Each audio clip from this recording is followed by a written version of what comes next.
జై శ్రీమన్నారాయణ. ఈరోజు మనం ధర్మపదం గ్రంథములోని చాప్టర్ 4 విభాగము 192 నిద్రిస్తున్న ఉపపాండవులను పాంచాలులను సంహరించినటువంటి అశ్వత్థామ, ఘోర పాపం చేసిన అశ్వత్థామ చూద్దాం. వంశంపైన మహాశయ, శివుని యొక్క ప్రత్యక్షం పొంది వరం పొందినటువంటి ఆ దుష్టుడు అశ్వత్థామ ఏ విధంగా సంహరించాడు ఉపపాండవులను పాంచాలులను అని అడిగాడు. చెప్తున్నాడు వైజంపాయనుడు మహారాజుకు.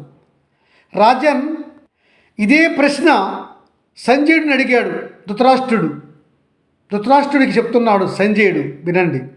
ధృతరాష్ట్ర మహారాజా, పాప కార్యక్రమం చేస్తాను, ఆ పాపం అనుభవిస్తాను అని అనుకుంటే వెళ్ళి ఉపపాండవులను పాంచాలులను సంహరించు అని చెప్పి ఖడ్గం ఇచ్చిన శివుడు తరువాత పాపకార్యం శాస్త్రాన్ని నిర్ణయించుకున్నటువంటి అశ్వత్థామ పాంచాలులు ఉపపాండవులు ఉన్న ఆ గుడారాల్లోనికి ప్రవేశించాడు. మహారాజా, నీకు కూడా ఇష్టమే అనుకుంటాను ఈ అశ్వత్థామ చర్య కదా. అయితే వినండి. శివుడు అశ్వత్థామకు ఇచ్చినటువంటి వరము ఏమిటి? పాప కార్యక్రమం అధర్మంగా చేస్తాను అని అనుకుంటే చెయ్యి, అది కూడా పాండవ సంతానానికి, అంటే అక్కడ ఉన్నటువంటి 5 ఉపపాండవులకు పాంచాలులకు వరకు మాత్రమే నువ్వు వారిని సంహరించగలవు. కృష్ణుని రక్షణలో ఉన్నటువంటి పాండవులను నువ్వు ఎన్నటికీ ఏమీ చేయలేవు అని చెప్పాడు కదా శివుడు.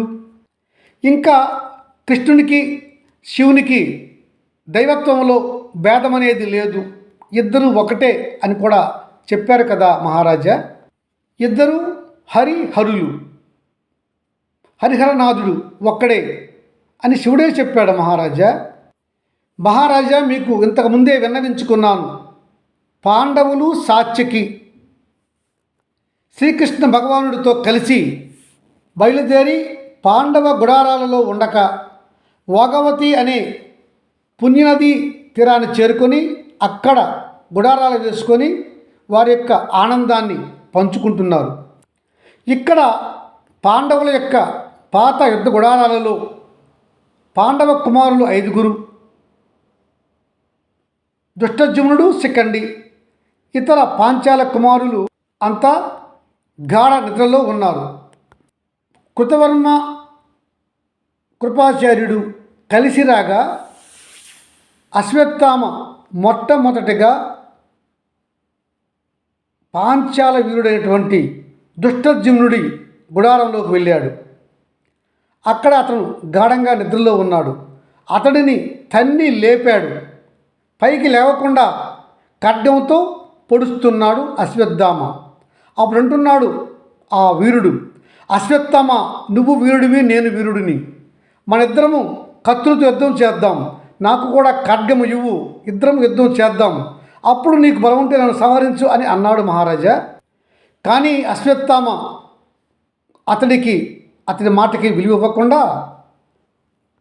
దుష్టజుమ్నుడిని పైకి లేవకుండా తన దగ్గర ఉన్నటువంటి మహాఖడ్గంతో అతడికి కాళ్ళు, చేతులు, పొట్టలు, కుత్తుకలు పొడిసి సంహరించేశాడు.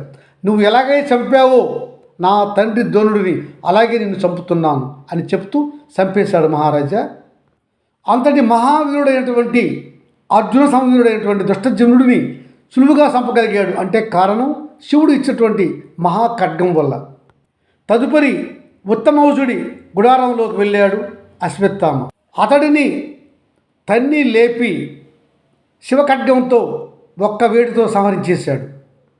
తదుపరి గుడారంలో నిద్రలో ఉన్న యుధామన్యుడిని కూడా నిద్ర నుంచి లేపి పైకి లేవకుండా శివఖడ్గంతో కుత్తుకు నరికి చంపేశాడు. అలా వారెవరికి కూడా యుద్ధం చేసే అవకాశం అశ్వత్థామ ఇవ్వలేదు. ఖడ్గంతో లేపి వారిని సంహరించేశాడు. ఇంద్రవీరులను, ఆ పక్కన ఉన్న ఇతర వీరులను కూడా అశ్వత్థామ శివఖడ్గ ప్రభావంతో సునాయాసంగా సంహరించేశాడు. ఆ గుడారాల పక్క ఉన్నటువంటి పాండవ సైన్యాన్ని, ఏనుగులను, గుర్రాలను కూడా శివఖడ్గంతో విచక్షణారహితంగా అశ్వత్థామ సమరించేసి అందరినీ కూడా ప్రాణాలు తీశాడు. ఆ జంతువులకు కూడా. ఈ యుద్ధ ఘోషను విన్న పక్క గుడారంలో ఉన్న శిఖండి 5 ఉపాండవులు లేచారు నిద్ర నుంచి. వారిని కూడా ఆయుధాలు తీసుకొని యుద్ధం చేయడానికి వీలు లేకుండా ఒక్కొక్కరిని ప్రసాదితమైనటువంటి ఖడ్గంతో సంహరించాడు. శివప్రసాదిత ఖడ్గానికి అడ్డు లేకపోయింది. ముందుగా అశ్వత్థామ ఆ ఖడ్గంతో ప్రతివింధ్యుడిని 2 ముక్కలుగా తెగనరికాడు. తరువాత శృతసోముడు, రెండోవాడు శృతసోముడు, ఆ శృతసోముడిని కూడా 2 ముక్కలుగా ఖడ్గంతో కట్ చేసి చంపేశాడు అశ్వత్థామ. తదుపరి శతానీకుడు వచ్చాడు. అతడిని కూడా యుద్ధం చేయనీయకుండా శివప్రసాదిత ఖడ్గంతో చేతులు కాళ్ళు నరికేశాడు అశ్వత్థామ. తదుపరి మిగిలి ఉన్న శృతసేనుడు, అతడిని కూడా శివప్రసాదిత ఖడ్గంతో విచక్షణరహితంగా నరికి చంపేశాడు అశ్వత్థామ. చివరిగా శృతకీర్తి వచ్చి అశ్వత్థామతో యుద్ధం చేశాడు. కానీ ఆయుధాలు చేతులు లేవు. అందువల్ల ఎటువంటి యుద్ధము జరగలేదు. అందులో కూడా శివప్రసాదిత ఖడ్గంతో అశ్వత్థామ ఆ కుర్రవాడిని, బాలుడిని అనగా శృతకీర్తిని, ఆ శృతకీర్తిని కూడా సంహరించేశాడు. అలా ధర్మరాజు కొడుకు ప్రతివింధ్యుడిని, భీమసేనుని కొడుకు శృతసోముడిని, నకుల కొడుకు శతానీకుడిని, సహదేవుడి కొడుకు శృతసేనుడిని సంహరించిన తరువాత చివరిగా అర్జున కుమారుడు ఆయుధం లేకుండా యుద్ధంకి వస్తే అతడిని కూడా సంహరించాడు. అతడి పేరు శృతకీర్తి. ఇలా 5 కూడా అశ్వత్థామ చేతిలో యుద్ధం లేకుండానే చనిపోయారు. జనమేజయ మహారాజు అంటున్నాడు వైశంపాయనితో, వైశంపాయన మునివర్య, ఇది అధర్మ యుద్ధము, తప్పు అని ధృతరాష్ట్ర మహారాజు అన్నాడా లేదా చెప్పు అని అడిగాడు. వైశంపాయన మహారాజుతో అంటున్నాడు, మహారాజా, ఇట్టి యుద్ధమే కదా కోరుకున్నాడు ధృతరాష్ట్ర మహారాజు. అతనికి ఇది ఇష్టమే కదా, ఎందుకు అతను వద్దని చెప్తాడు అని అన్నాడు వైశంపాయనుడు. మహారాజా, నేటికి కూడా ధృతరాష్ట్ర మహారాజు యొక్క బుద్ధి మారలేదు అని అనుకుంటున్నాడు సంజయుడు. సంజయ్ చెప్తున్నాడు, వినండి. ధృతరాష్ట్ర మహారాజా, పాంచాలురు 3, అలాగే ఉపాండవులు 5 అశ్వత్థామ చేతిలో మరణించారు. ఈ విషయం తెలిసిన ప్రభద్రకులు అనే వీరులు శిఖండి వచ్చారు. మహాభూతముల శివుని అనుగ్రహంతో మహాఖడ్గంతో ఉన్నటువంటి అశ్వత్థామను ఆ రాత్రి చూశారు. అశ్వత్థామ మహాకోపంతో ఉండి ఆ ప్రభద్రకులను, వీరులను తన శ్రమలతో ఖండించాడు. తనకు శివుడు ఇచ్చినటువంటి మహా ఖడ్గముతో శిఖండిని ముక్కలుగా తెగ్గొట్టేశాడు. ఇంకా మిగిలి ఉన్నటువంటి పాండవ సైన్యము, గుర్రాలు, ఏనుగులు ఏవైతే ఉన్నాయో వాటిని కూడా మొత్తము సంహరించాడు.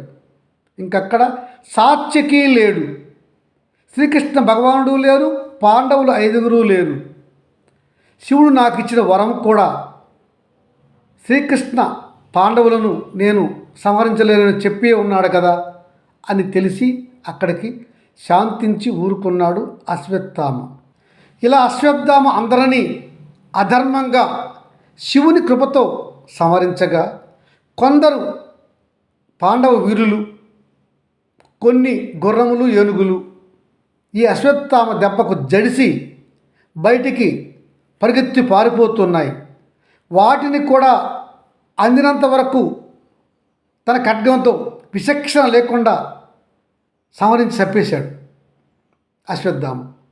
దాన్ని చూసి అనుకుంటున్నారు పాండవ వీరులు, వీడు దుర్మార్గుడు, ధర్మహీనుడు, మహాత్ముడైనటువంటి త్వనాచార్యుడి కడుపున చెడబుట్టాడు, వీడు నికృష్టుడు, దుర్మార్గుడు అనుకుంటూ తిట్టుకుంటున్నారు ఆయనకి. అలా కొంతమంది ఆయన ఖడ్గంని తప్పుకొని బయటికి పారిపోతూ ఉన్నారు.